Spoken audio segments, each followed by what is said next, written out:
Em nome do Pai, do Filho e do Espírito Santo. Amém. Proclamação do Evangelho de Jesus Cristo segundo Mateus. Enquanto Jesus estava falando, um chefe aproximou-se, inclinou-se profundamente diante dele e disse: Minha filha acaba de morrer, mas vem, impõe tua mão sobre ela e ela viverá. Jesus levantou-se e o seguiu, junto com seus discípulos. Nisto, uma mulher que sofria de hemorragia há 12 anos veio por trás dele e tocou a barra do seu manto. Ela pensava consigo: se eu conseguir ao menos tocar no manto dele, ficarei curada. Jesus voltou-se e, ao vê-la, disse: Coragem, filha, a tua fé te salvou. E a mulher ficou curada a partir daquele instante. Chegando à casa do chefe, Jesus viu os tocadores de flauta e a multidão alvoroçada e disse: Retirai-vos, porque a menina não morreu, mas está dormindo. E começaram a caçoar dele. Quando a multidão foi afastada, Jesus entrou, tomou a menina pela mão e ela se levantou. Essa notícia espalhou-se por toda aquela região. Palavra da salvação. No Evangelho de hoje, contemplamos duas curas que Jesus realiza, que têm como fundamento a fé. Se nós olharmos muito bem, a primeira cena do Evangelho é esse homem, esse oficial, esse homem que vem até Jesus Cristo pedir para que ele curasse, trouxesse de volta a vida à sua filha. E no caminho, indo para essa casa desse chefe, desse oficial, ali há uma mulher que sofria de uma hemorragia há 12 anos. E ali essa mulher, ela vai pensar consigo mesmo: se eu conseguir ao menos tocar no manto dele, ficarei curada. Veja que aqui nós temos a experiência de fé de duas pessoas, desse homem e desta mulher.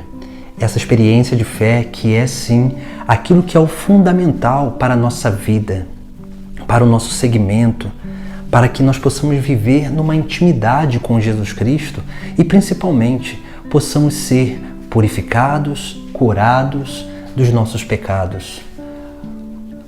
No enredo do Evangelho, nós vemos como que há um caminho que Jesus Cristo faz, primeiramente com esse homem, e no decorrer desse caminho, Jesus cura esta mulher. Veja que aqui nós temos também, diante dessa realidade, duas coisas importantes. O homem chama Jesus para trazer de volta a vida à sua filha. E a mulher, ela queria ser curada daquela hemorragia. Essas duas realidades, elas representam, primeiro, o pecado, que é essa hemorragia da mulher, e depois a consciência do pecado, que é a morte. Por isso que nós vemos que primeiro Jesus Cristo cura esta mulher, para depois trazer de volta a vida àquela menina. Assim nós vemos essa mulher que sofria 12 anos de hemorragia. A hemorragia, esse sangramento, tornava a mulher impura na cultura judaica antiga. A mulher que havia esse momento de corrimento ou de sangramento, ela era considerada impura e não podia conviver com mais ninguém. E isso era uma causa de desonra, uma causa de vergonha e uma causa também de maldição para os seus familiares. Por isso que aquela mulher sofria tanto. Assim também é o pecado na nossa vida.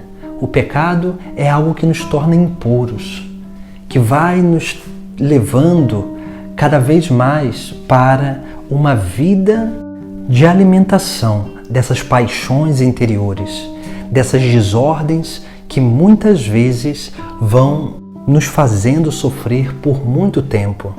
Por isso que nós precisamos crescer nessa experiência da fé, porque é a experiência de fé que nos abre para a graça divina, para que essa graça divina dentro do nosso próprio interior possa ir realizando essa obra de libertação dessa doença que nos torna impuros, que é o pecado, que são os vícios. Assim, nós precisamos ir ao encontro do Senhor, para tocar nem que seja a barra do seu manto, para estar na sua presença, para que nós possamos realmente permanecer nele. Por isso que precisamos ter esse tempo de estar com ele, para tocar na barra do seu manto, ou seja, tocar na sua palavra, na Sagrada Escritura, estar diante dele no sacrário, porque quando nós vamos dedicando esse tempo a Deus, nós vamos dia após dia crescendo nessa capacidade de confiar cada vez mais.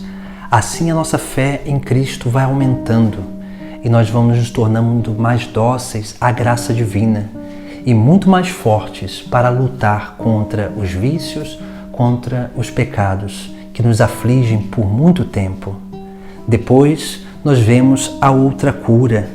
Jesus chega à casa daquele homem e lá Jesus ele vai entrar no lugar onde estava aquela menina deitada. Jesus vai dizer que ela não está morta, mas está dormindo.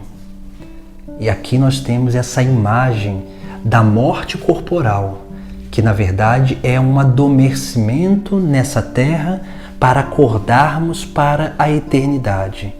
E na eternidade nós acordamos para a eternidade que nós escolhemos e elegemos aqui nesta terra, a partir da nossa vivência, da nossa prática de vida, da nossa prática de fé.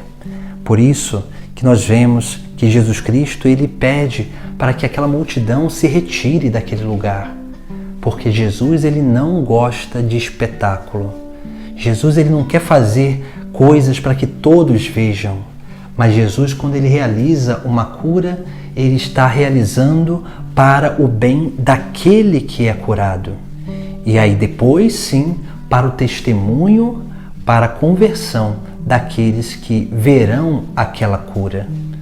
Por isso que Jesus Cristo ele tem uma atitude muito bela, porque Jesus, ao encontro daquela menina que estava deitada, ali Jesus Cristo vai tomar ela pela mão e ela vai se levantar. Aqui nós temos essa imagem bela daquilo que é a vida em Cristo, porque a vida em Cristo nada mais é do que fazer a vontade de Deus. Tocar, pegar pela mão, pegar na mão de Cristo significa isso, nos unir à sua vida e às suas obras. E assim nós vamos realizando essa grande obra divina na nossa própria vida. E é essa obra divina que vai nos tornando e vai nos trazendo de volta a vida, a certeza da vida eterna, a certeza dessa experiência do céu em nós. Por isso que hoje o Evangelho nos leva a refletir sobre a nossa vida, sobre os vícios que precisam ser curados em nós e principalmente sobre a vida que nós queremos na eternidade, para que realmente possamos dedicar tempo a Deus, ir ao encontro de Cristo, ter essa atitude de coragem de sair do nosso comodismo, como essa mulher que sofria 12 anos, que foi curada das suas dificuldades, da sua doença. E para que possamos também levantar como essa menina que estava dormindo para a eternidade, para que possamos realmente nesta terra já termos essa experiência da vida eterna começada já no nosso presente, já participando da glória futura. E assim nós vamos adentrando nesse grande mistério de cura e libertação de Jesus Cristo, colocando em nossas mãos as obras de Cristo, colocando na nossa vida a vontade do Pai do céu que se manifesta em Jesus, porque a imitação de Jesus Cristo é aquilo que é a prática verdadeira da vontade do Pai. Em nome do Pai, do Filho e do Espírito Santo. Amém.